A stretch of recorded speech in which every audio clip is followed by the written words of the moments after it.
Hi guys, Erin and I are very happy to have Mike here tonight. Mike played in college and is a 4.5 player. A cool fact about him is that he grew up playing tennis with James and Thomas Blake. I wanted to mention that this is not my husband, Mike. This is actually our good friend Charity's husband, who is also named Mike. I just wanted to clarify that. So Erin, can you start us off with the first question? What kind of advice would you give to adult players? So I did not start playing until I was an adult. I started when I was 40. I'd never even touched a racket until then. I'm assuming you grew up playing and then played in college.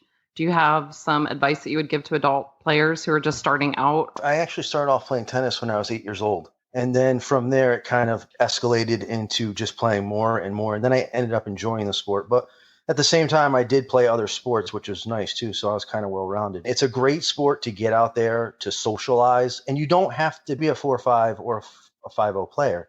You're fine being a 2-0, a 2-5 player just starting out. It's something that you can go out, you can have fun, you can socialize, you can meet new people. I do have to say the one great thing about the Raleigh area, and when I mean Raleigh, I'm talking about Durham, Cary, the whole area, is the people are generally really nice and they're really welcoming. So it makes it a lot easier to kind of get started playing the sport. And it's a sport that you don't have to play every day. You can play it in the mornings, early mornings. You can play it late at night. You can play it underneath the lights. So it's just a good outlet for people to just go out and try it. And you could try it with your family too. It doesn't necessarily have to be lessons. I mean, we get our kids out there. We go out there. We have fun. They run around. We run around. So I just think it's wonderful. Has being a college player had any downside now that you're playing recreational tennis? For me personally, I don't think it has. I know some of the players that I did play with college, they're a little upset because they don't play at that level anymore. But for me, after college, at a certain point that you can't pursue this professionally. It's just not a career for you. So the sooner you come to terms with that, the easier it is. And for me, it's more of a social game, a social aspect, and just to have fun. So that's always been instilled in me at a young age. And I think for kids of the younger generation or even the newer generation, they really need to understand that. Yeah, definitely. Yeah, that's kind of a big thing with our podcast too. And I think we're learning that for every conversation we have, the whole point of us all being out there is to have fun. It's to be competitive, but it's also lifetime sport. We have to keep in perspective that, we're out there to be social and burn some calories and hopefully play a sport that we enjoy. And like you said, a social outlet and just be able to play it long term. Yeah, and that's it exactly. To me, there's a time and place for that, right? If you're doing UTR and there's a $2,500 purse at the end of this and you pay your entry fee, then it's a different story. It's very competitive. And you get that aspect of the game. But when you're playing USTA, you're out there to get exercise, you're out there to have fun. And I can understand that there is a little competitive edge, but no one is playing a tournament. It's not playing for a prize at the end. It's just there to get exercise and have fun. And maybe you learn some new tricks while you're out there on the court. Right. So Mike, my very long-term goal is to get bumped to 4-5. Do you enjoy being a 4-5? For me at a 4-5 level, I love the players. I love all the guys and I love all the women at the 4-5 level. They're absolutely wonderful, but you're limited with who you play with and who you see, right? Yeah. At that 3-5 or 4-0 level, it's just the sweet spot for USTA because there's so many people in that level at a 4-5 male and female level. If you mention someone's name, they typically know each other. So we all know each other. So yeah, I played a woman 2 weeks ago, a 4-5, and she said, it's really silly when we go to states because we literally end up playing all the same people that we just played. They just travel to different locations and spend extra money to do it. That is the only downside, right? So right. Which you want to do, right? You want to improve, you want to get better, but you want to stay within that sweet spot. What was it like playing with James and Thomas Blake? I know everybody always asks me that question, and I was fortunate. I grew up in Fairfield, Connecticut.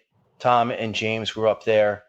I went to junior high and high school with both of them. We did the college circuit in the mornings. My parents would take me to the Fairfield Bubble, which was a tennis facility, from 5 a.m. to 6:30 a.m. every morning during a set time, and we would be there, and then we would go back after school, and James and Thomas would always be there. So for me, it was a true highlight because I mean, they both were amazing athletes, but James at such a young age, when I would be a junior or senior, James would be a freshman and he was winning tournaments. He wasn't just winning them, 4-4. He was love and love. So 0-0. And he was beating people at his age, which was a young adolescent. I mean, people that were in a collegiate level. So at that point, that this person has a career in tennis for sure.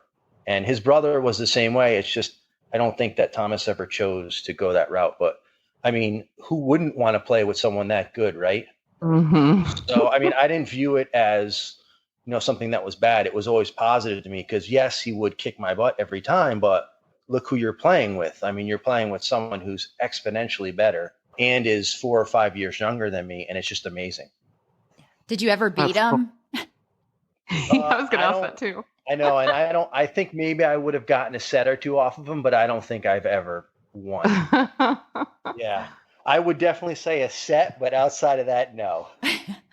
I was just thinking maybe he'd have a bad day or not really care. Yeah, and at that level, even the bad days are good days. 'Cause the toughest people that he competed against, I mean, they ended up going pro also. But I mean, you're talking like 2-3 or 3-4. And I mean, the matches would be over so fast. It was just incredible. And his parents were just phenomenal. And they're just outstanding human beings. Humble, down to earth, well-rounded sportsmanship, and just all-around good person. I mean, that just makes the athlete so much better, right? Right. Yeah, and I don't know if you guys have had a chance to read his book, but if you haven't, just pick it up because his life story and his struggles are just incredible. Growing up, he had scoliosis. So he would wear a full body brace, like from his stomach all the way up to his chest, his shoulders. So when he was not playing tennis, that brace would be on. And when he was, it would be off. So just an amazing read if you ever have time to pick it up off the shelves. Mike, do you know the title of the book? Actually, the title of his book is Breaking Back: How I Lost Everything and Won Back My Life. I'm going to make sure to get that book, and I'll also put the title in the show notes in case anyone listening would like to get it as well. Mike, thank you so much for doing this tonight. So happy you guys are doing this. I mean, we listen to it all the time. I think it's great. I think it's wonderful for people who have been in the sport for a long time and for beginners. So, I mean, keep it up. Oh, thanks, Mike. We really appreciate it. Tennis is only gonna be more of a popular sport, so it'll keep going up and up. So. Yeah, and there's always a good tennis story. Yes. The stories don't end.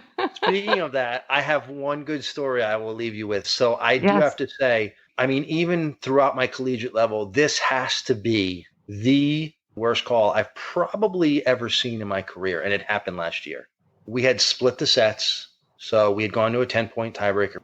We were up 9-8 in the tiebreaker, and my partner just served an ace, and the opponent called a foot fault. And I looked at him and I said, "Are you serious?" He said, "Yeah, it was a foot fault." I said, "In recreation tennis, you're going to call a foot fault?" He goes, "Yep."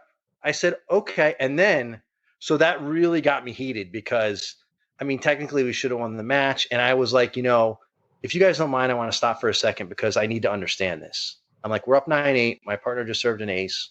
Why would you call a foot fault? And then he started yelling. Mm-hmm. Yeah. So long or the short of that, we ended up losing the match. Oh, I was going to ask. So what was the outcome?